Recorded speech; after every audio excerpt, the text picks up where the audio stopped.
What I tell people is you probably don't want to start a DAO. So in most cases, traditional corporate structures are pretty well designed, for the goals that they're trying to accomplish. If what you're doing doesn't necessarily fit within the structure of, what makes sense for a corporation, and instead what you're trying to do is empower a community or a network of people to have ownership in the decision making of the organization, then a DAO is probably a good fit. Today, I'm very excited to be joined by John Hillis. If you don't know who John is, he's the founder of Kavin, a DAO and network of neighborhoods designed to help remote workers and online creators reduce their costs and increase their quality of life. He's also an angel investor at Capital.Community and advisor of Seed Club Ventures. John, welcome to the show. How are you doing today? I'm doing great. Thanks so much for having me. Today, John and I are going to explore the ins and outs of governing a decentralized, autonomous organization. And I know that sounds kind of crazy and technical, but we're going to explain it all in just a bit. But before we go there, John, I would love to hear your story. How the heck did you get into Web3? Start wherever you want to start. Yeah, thanks so much. I'll start early because I feel very fortunate to have a lot of threads of my life that have come together into the work that I get to do now. I'll actually just start the week I was born, which was the same week that the World Wide Web started, first week of August 91. And I like to think that the World Wide Web and I have grown up together.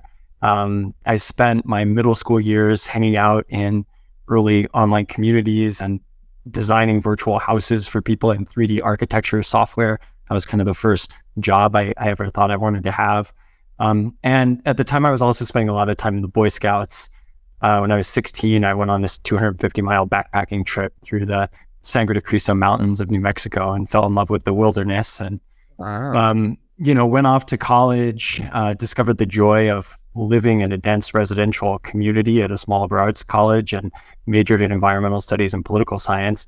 For my thesis, I ran computer simulations and experiments to try to find strategies for small groups to coordinate to solve collective action problems, which I didn't realize at the time, but was essentially research on DAOs before there was a word for that. And then late in college, my roommate, one of my college roommates showed me Silk Road, which was my introduction to Bitcoin. Explain what that is to people that don't know what that is. Sure. Yeah. So Silk Road was probably, I guess, the first app for Bitcoin.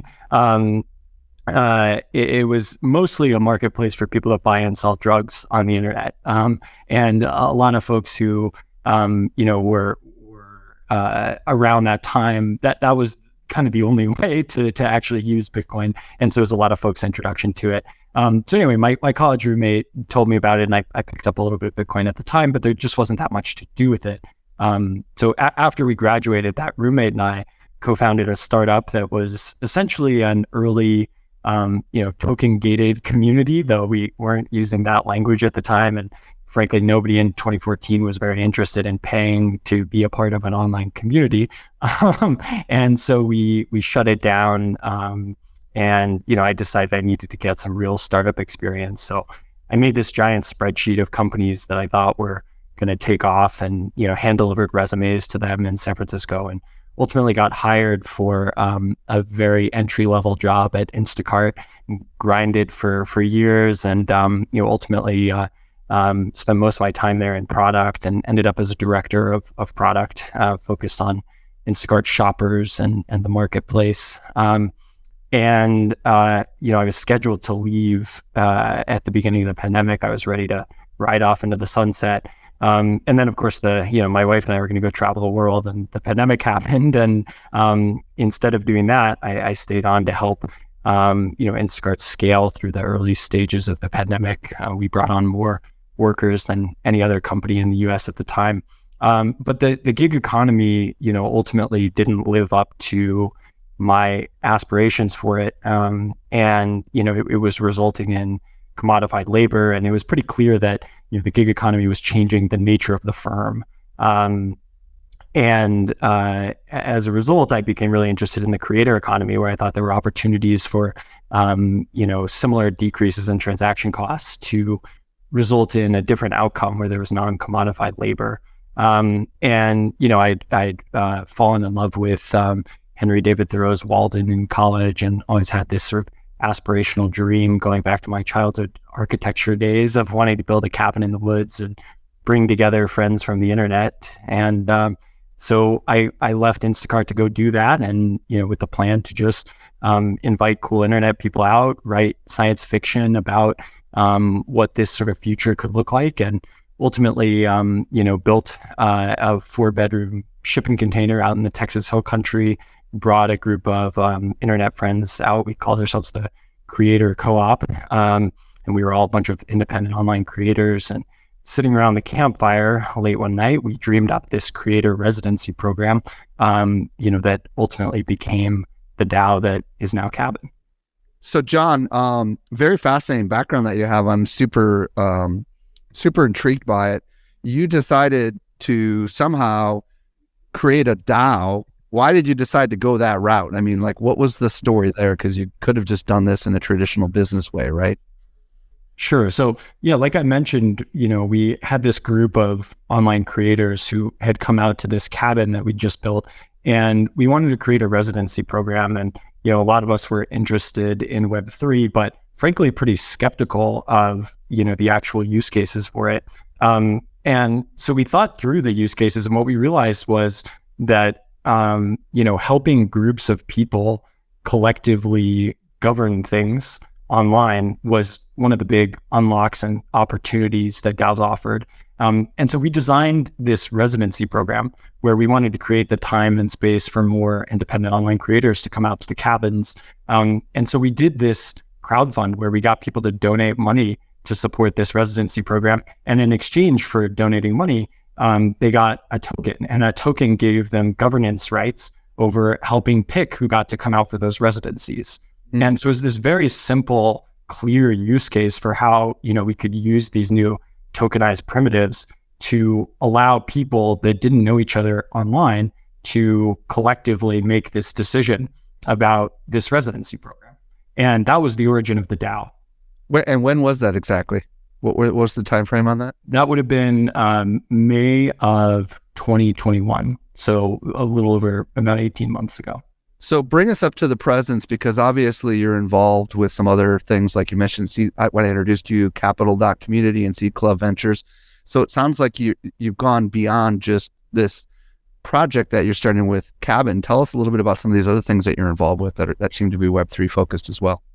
Yeah, sure. So, as I was leaving Instacart, I really wanted to take the time to explore what to do next. And like I mentioned, I was really interested in the creator economy, and particularly had a thesis around the way that declining transaction costs were changing the nature of the firm. And it became evident to me that, the opportunity for people to create their own brands online and, build communities around them was going to be a big deal. And so I started doing some angel investing just to learn more about that space. And, as I got further into the journey with Cabin, more opportunities opened up there, and I formed deeper theses around communities and what internet native communities would look like, and started, angel investing in a wider range of DAOs, internet native communities, tools to help those communities grow.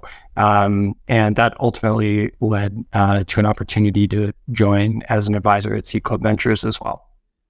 Yeah, and we had Jess Loss on the show. Did you also go through one of his, I forget what they call them, but were you one of the, what do they call that when they put people? Yeah, an accelerator cohort. Yeah, so Cabin did join the Seed Club Accelerator in cohort 3, which was kind of earlier in Seed Club's journey, and the first big cohort that they were putting through the accelerator. And had a phenomenal experience doing that, and meeting some of the other teams. One of the other groups that went through with us in that cohort was Kraus House, which is the DAO focused on buying an NBA team. And we became close friends with them and several of the other DAOs in that cohort. And it continues to be a really strong community that we're a part of. So, first of all, thank you for all that backstory. I think that's really important for people to understand where you're coming from. So there's a lot of people right now that might be listening that are possibly considering organizing their future entity or enterprise or startup as a DAO. And why should people consider, what's the upside to possibly having a DAO over a traditional business? What do you want to tell to those people based on what you've experienced so far? Yeah, mostly what I tell people is you probably don't want to start a DAO.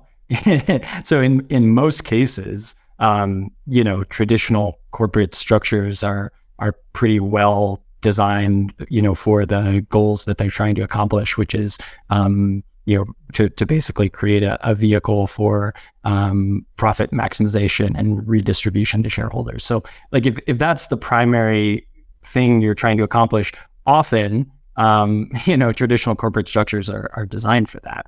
The opportunity with DAOs is to create internet native communities. And so if what you're doing doesn't necessarily fit within the structure of, what makes sense for a corporation, and instead what you're trying to do is empower a community or a network of people to have ownership in the decision-making of the organization, then a DAO is probably a good fit. Interesting. So one of the things that the main thing we're going to tackle today is governance, right? Because we probably should define exactly what governance is for everybody, because that's not a term most of us use when we think about like a corporation, but maybe what is governance and why is it so important when it comes to DAOs? Sure. So yeah, this is a topic that's near and dear to my heart. As I mentioned, I was a political science nerd in college and was particularly interested in this question of, small groups overcoming collective action problems, because what's happening in, American society and frankly across the world right now, particularly in Western civilization, is that we're kind of stuck in this rut where we have political polarization that's become really entrenched. This is, of course, a story everybody's very familiar with. And if you trace back the origins of that, where you land is basically in political philosophy 101, in which, you have the right and the left. And those terms actually date back to just after the French Revolution. The nobles sat on the right side of parliament, the common delegates sat on the left side. And that has come to define our political spectrum. Hobbes is sort of the granddaddy of the political right, Rousseau, granddaddy of the political left. And we've gotten very stuck in the ruts of their thinking, which was based around this idea that, ultimately we were trying to figure out how to evolve beyond a system of kings and sovereign lords. And they were presenting, perspectives on how to do that. But those perspectives were very deeply rooted in this idea that what needed to be governed were these very large groups of people. And that's, not only the case in the context of their political writing, but also the case in the founding of the United States, which, had 2.5 million people spread across 250,000 miles of land. And they had to sort of live within those political realities when they were trying to figure out what kinds of government systems were on the table. And, that's resulted in a lot of great stuff over the past couple hundred years. But it's worth considering some alternative paths. And I think some of the most interesting alternative paths available are thinking about what it looks like to apply governance, not at the scale of nation states, but at the scale of much smaller groups of people. And that's where one of the big opportunities with DAOs is. Yeah. So when we talk about governance in the case of, first of all, that was fascinating. Thank you for that. When we think about governance in the case of a DAO, how does that work? Like why is that important? Because obviously we understand when we're dealing with millions or hundreds of millions of people, it makes sense. You got to have governance, right? But when you're dealing with dozens or hundreds of individuals, this is where a lot of entrepreneurs or business people might get a little confused, right? Because, is governance code word for checks and balances inside of the entity? I mean, what does it mean when we're talking about a DAO? Yeah. Governance really just means putting decision making in the hands of a community of people. Okay. And, if you look at, let's look at the other path. So we've just sort of talked through the evolution of governance in the context of Western civilization.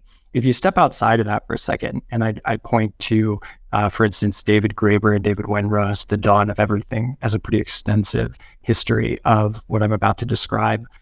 There's actually a really rich political history in non-Western societies, that is based on a wide range of much smaller groups and, a wide range of various forms of egalitarian, hierarchical, and other, compound structures of governance within the context of tribes or clans or these like smaller units of human organization.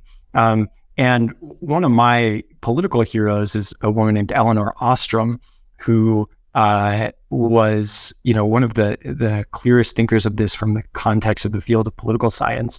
And she has written a lot about the idea of polycentric governance of complex economic systems. And the idea here is basically that, we've had such blinders on in the context of these nation state scale governance structures. That's what nearly all political science as a field is focused on, that we haven't really understood the ways that groups of 5 or 50 or 500 or 5,000 people organize themselves at nearly the depth that we should. And that requires an experimental approach. And what DAOs offer is the ability to try out radically different governance structures across all of those different scales and try to get a better understanding of what it looks like to involve communities of people more directly in making the decisions that impact them.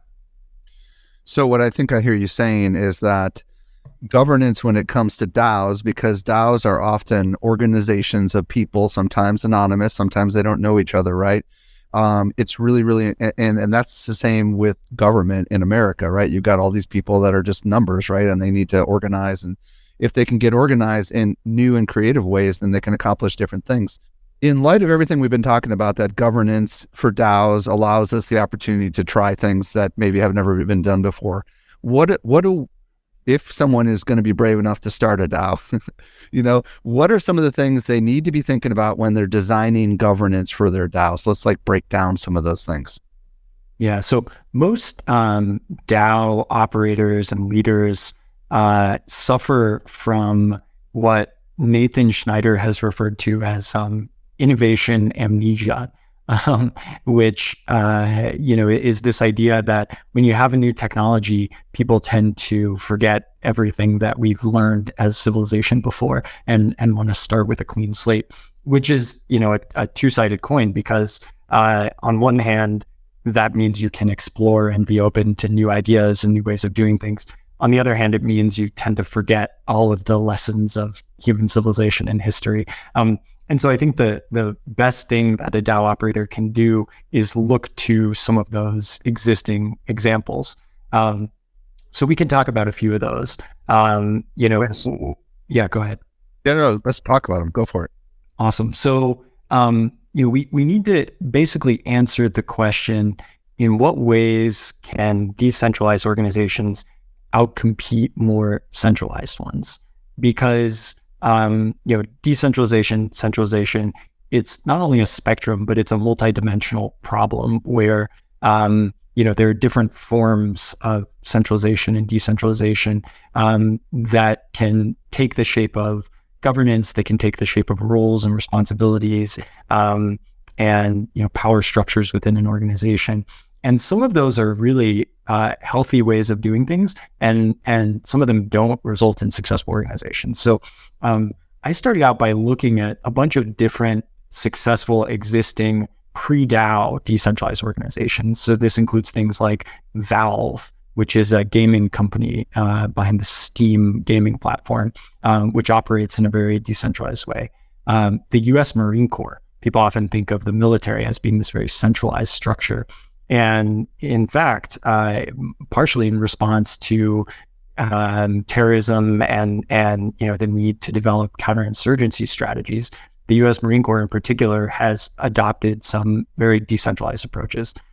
Intentional co-living communities have been around for decades and have figured out a lot of good lessons here. And even an organization like Amazon, which is still a traditional corporate structure, has adopted some of the real benefits of operating in a more decentralized way.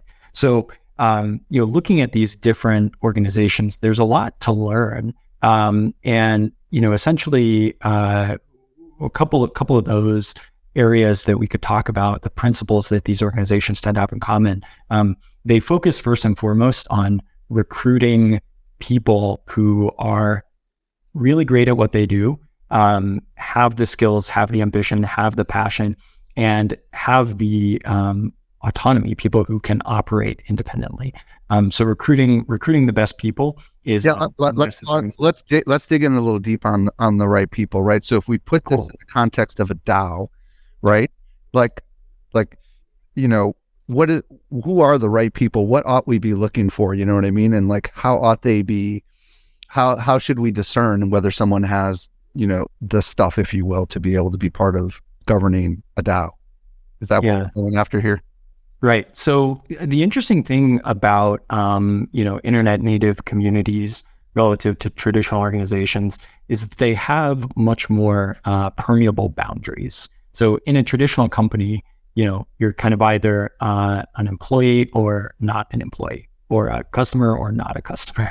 And in online communities, there are much looser and more permeable boundaries between roles and between, not being involved and being involved in a community.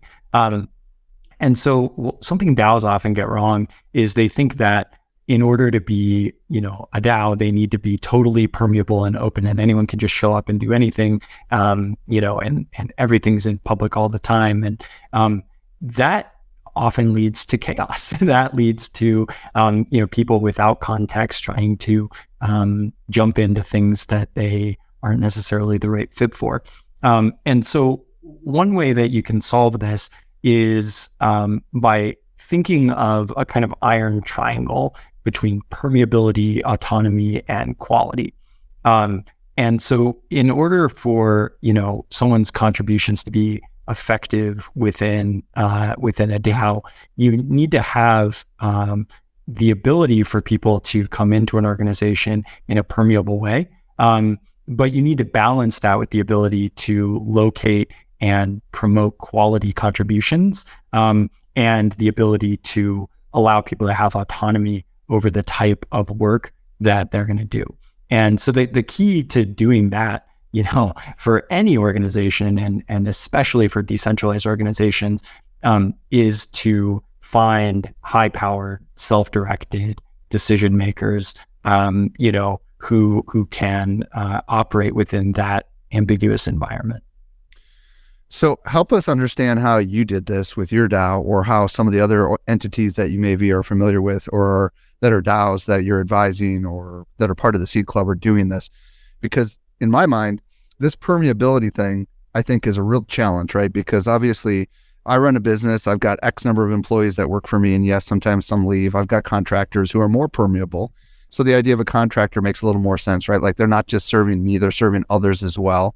I think when I think of people that are part of a DAO, they might be part of many different DAOs, or they might have a job and be part of a DAO, or they might be a contractor and part of a DAO, right? So that permeability thing, is interesting. And I'm trying to wrap my head around, how does that mean you're looking for people that are part of the community that have the right skills, or what does this mean exactly? Help me understand this a little bit. Yeah. So I think an important distinction to make that sometimes trips people up is that, effective DAOs are not monolithic entities. They operate in a sort of loose network or constellation of smaller organizations with clear purposes that contribute to the whole. And so what that means is that you need to have these little pockets or pods of people that are operating on a specific problem area. And you want to have really strong gating mechanisms for those pods. You want to have those pods have a lot of autonomy over who they let in and in what roles they let people in. But you also want to have this broader constellation or network in which there are lots of ways for anyone to sort of find their home within the organization and get a sense of where they might fit into the broader sense-making network. And so it's, I think, a balance between having open arms at sort of the broad community level and then being very particular about who you let in to specific contexts within the organization that are determined in an autonomous way by the group of people who are closest to that problem at the edge of the network. So let's make this practical. Give me some examples of how you're doing this with Cabin. Yeah. So 2 examples of how we're doing this with Cabin. The first one is our neighborhoods. So ultimately, Cabin as a DAO is a network of neighborhoods, and these neighborhoods are physical locations. Physical neighborhoods. Okay. Yep. Yep. So for instance, I live at Neighborhood 0, which is Cabin's neighborhood outside of Austin, Texas. We're on 28 acres of the Texas Hill Country. And, we're building out physical infrastructure and have a co-living community that lives out there. We have 2 other neighborhoods in California, and each of these neighborhoods is an independently owned and operated entity. And so, while we are stitching together these neighborhoods into a network where we can build shared culture, economy, and governance structure, ultimately, most of the decision-making authority rests at the level of the individual neighborhood. And that's a good example of the type of local autonomy and permeability that you want in the context of a DAO. Another example of this is the way that we work as an organization. So there's no central single entity that is ultimately responsible for being a service provider to the network and operating the network itself. Right? The way this works is we have what we call fellowships, which are essentially these, again, small pods of people. Amazon called these 2 pizza teams historically. At Cabin, we prefer to call them 1 sauna teams. After we built a sauna at Neighborhood 0 and realized that was about the right size of a team. But these small pods are the effective unit of most executing action within the organization. And the reason why this is so important is it comes back to coordination costs. So I talked a little bit earlier about this idea of declining transaction costs changing the nature of the firm. And this was a big realization I had working in the context of the gig economy at Instacart. And, ultimately what led me down the path towards the creator economy and ultimately DAOs was the realization that transaction costs, the, ability for people to literally sign contracts or work with other entities has gotten way easier in the context of the internet, way lower friction. And what that means is that it's much easier to form groups. And if you look at the size of groups that naturally form or that effectively form, if you look at the number of connections between people in those groups, those connections rise geometrically. And so if you have 3 people, there's just 3 connections between the people. Okay, if you have 5 people, there's 10 connections. If you have 7 people, there's 21 connections. And so the connections increase really fast. And so it caps out at pretty small numbers of people that can effectively maintain all of the connections and relationships within a group. And that's the optimal size for local decision-making. Okay, I want to talk about self-organization, which is something we talked about, and mission-driven leaders and stuff.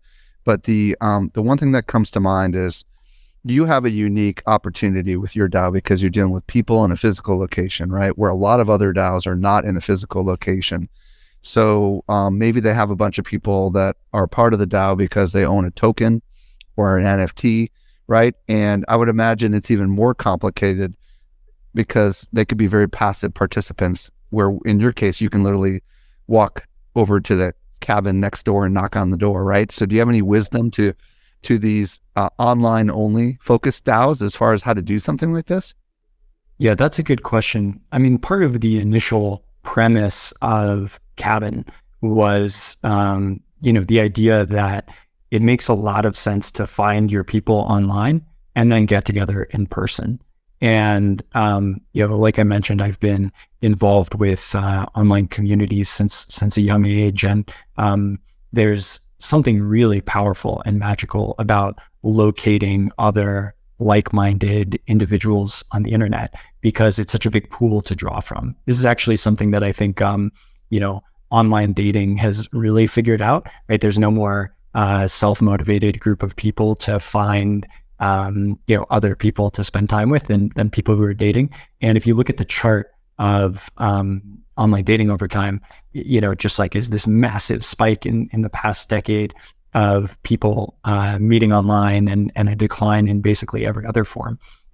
But they're meeting online and then pretty quickly getting together in person. And there's just nothing that beats the high bandwidth of reality.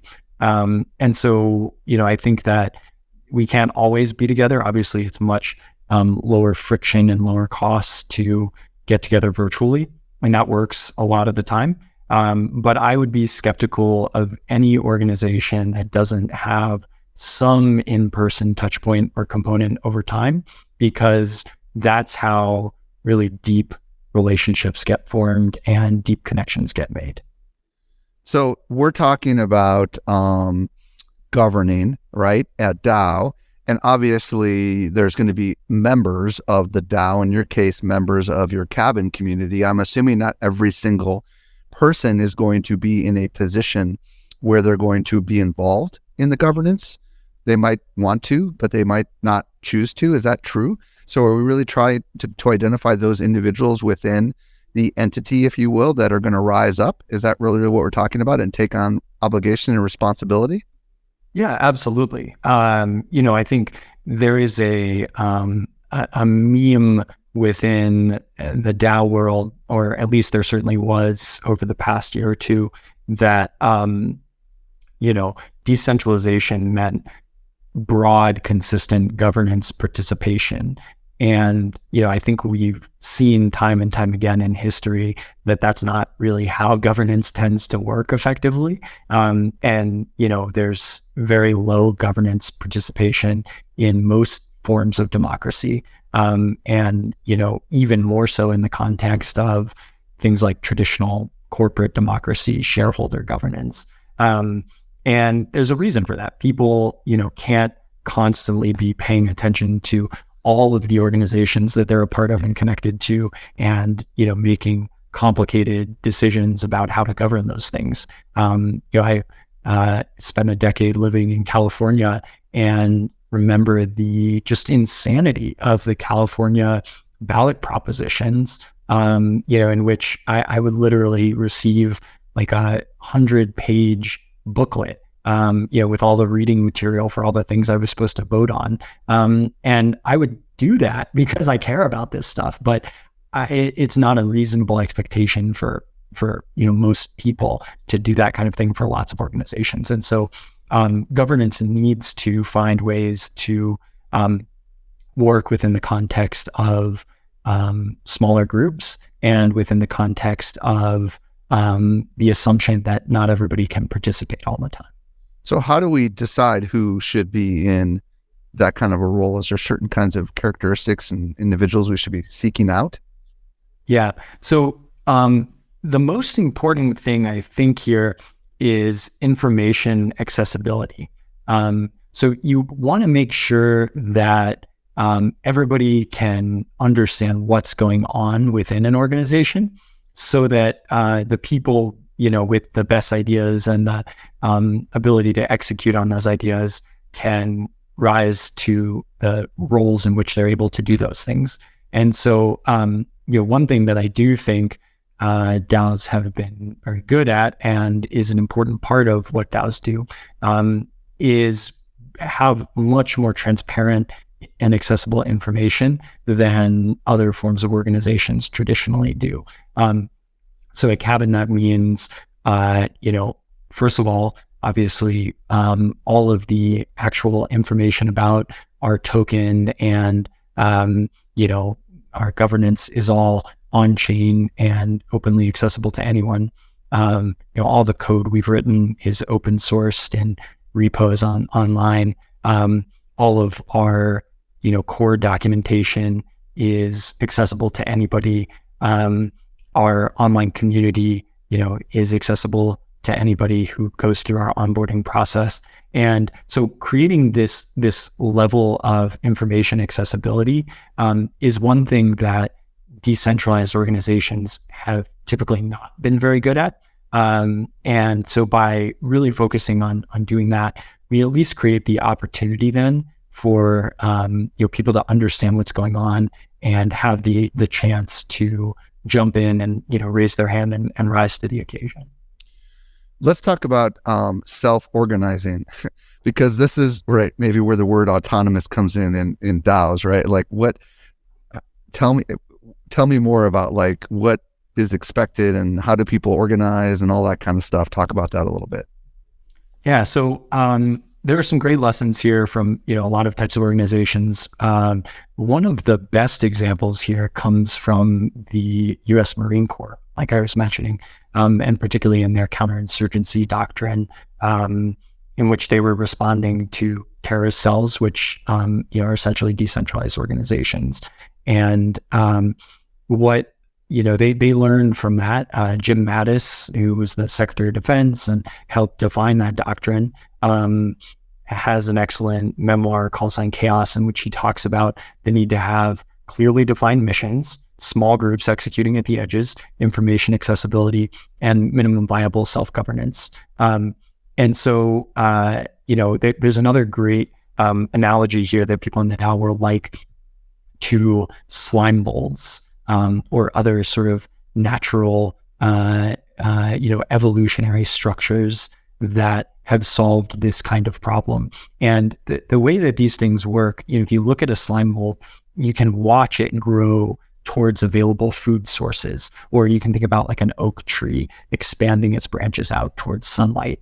And these self-organizing systems, the first thing that they need is a goal to grow towards. And so, to take that analogy and apply it to human organizations, what you really need here is clearly defined missions. Everyone needs to have a common understanding of the mission and the intent of the mission, to use Jim Mattis's language. And within a DAO, where we've seen DAOs really succeed is when they have those sort of clear missions. So I mentioned Krause House earlier. Krause House is trying to buy an NBA team as an internet native community. That's very clear. They have an extremely clear mission and everybody can be aligned towards that goal. At Cabin, we're building a network city, and everybody, may have slightly different versions of what they think that means. But everybody's rowing in the same direction, and we can take a bunch of different bets, diverge and try different things that might help us get towards that goal, and then converge towards the solutions that seem to be best helping us achieve it. Okay, so let's take your entity, Cabin, as an example. So like if it's self-organizing and the mission you said was to grow a network city, is that what you said? Is that Yep. So does that mean a couple of people could just come together and decide they're going to launch a brand new city and they just go for it? Or what does that mean? Like, help us understand that in a practical sense. Sure. So, in the context of Cabin, I talked about these sort of small autonomous pods that we have, right? The neighborhoods, the fellowships, which are the kind of service providers to the network itself. Anybody can start one of these things, right? Anybody can put up a proposal to the DAO and say, here's a problem that needs to be solved. I'm going to form this fellowship and, go through the DAO's governance process and apply for funding to, basically try to solve that problem. Here are the things I'm going to try to accomplish. So that's an example of what it might look like for a fellowship to form. Real quick, is there another pod that approves this? You understand where I'm going with this? Yeah. The DAO itself, right? So everyone votes on it who's part of the DAO. Is that the idea? Yeah. So the way our current governance structure works is that, basically anybody who holds 1,000 Cabin can create a proposal and put it up for a vote, and then everybody in the DAO votes on it. We use a quadratic token-weighted multi-choice voting system, if you want to get really nerdy about it, that we use to decide as a collective group if the proposal passes, and then we can allocate resources.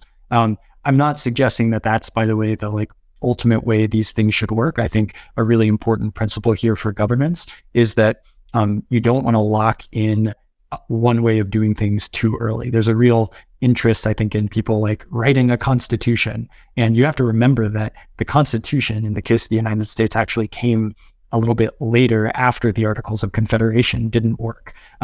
And if you get too locked into a governance system too early, you can kind of get trapped in it. And so maintaining an openness to flexibility of meta-governance, of developing the governance system itself, is important here. And so I wouldn't say that our system is the best one in the world, or even the best for our context, or even what we'll be doing forever. There are other interesting models of governance here. I think Nowin's DAO has an interesting model of governance. I think Joke DAO has an interesting model of governance. I think there's various other forms of delegation and forms of voting that can be effective in different contexts. But yeah, that's the system that we use right now.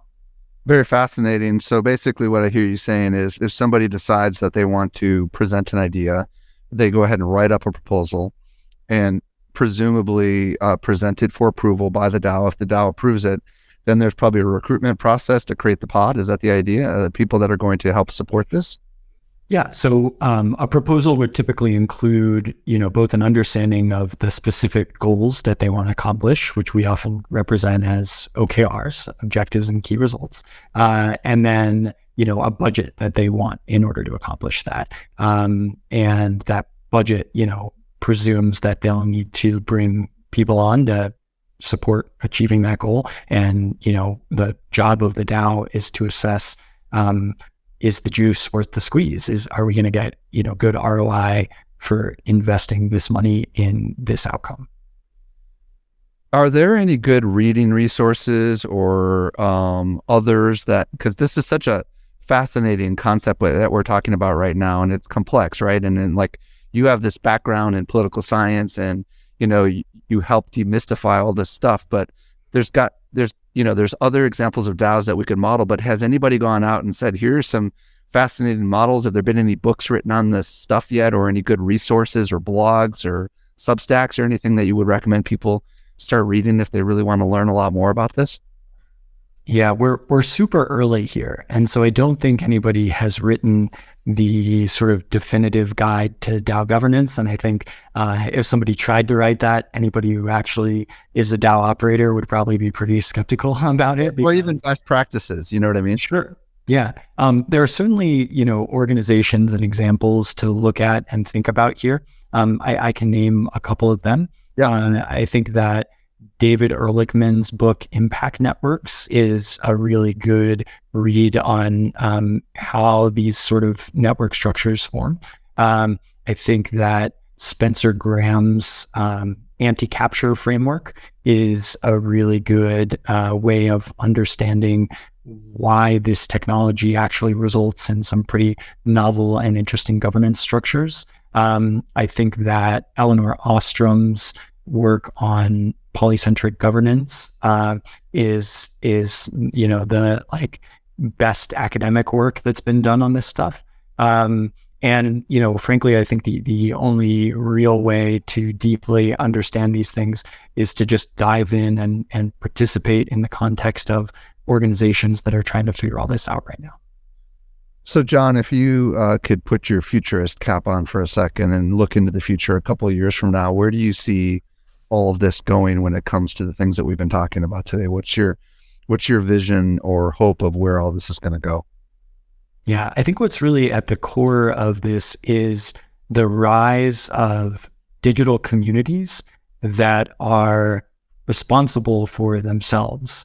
If you look at communities, in the context of digital environments, those digital environments have historically been owned and operated by a corporate entity that's sort of separate from the community.